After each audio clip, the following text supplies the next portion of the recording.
সামনে চলে গেছে।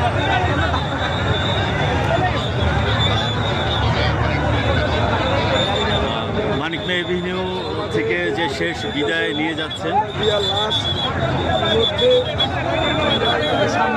না না না, এই গাড়িতে না, এই গাড়িতে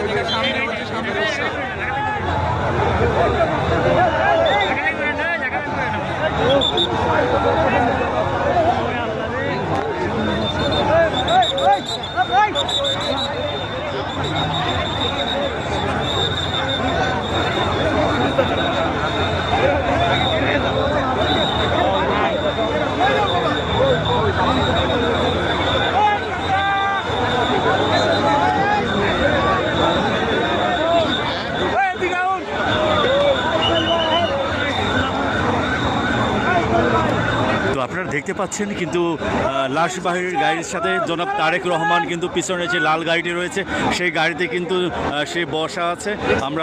আমরা কিন্তু সবাই দেখেছি এবং সে হাত নাড়া দিয়ে সবাইকে শুভেচ্ছা জানিয়েছে।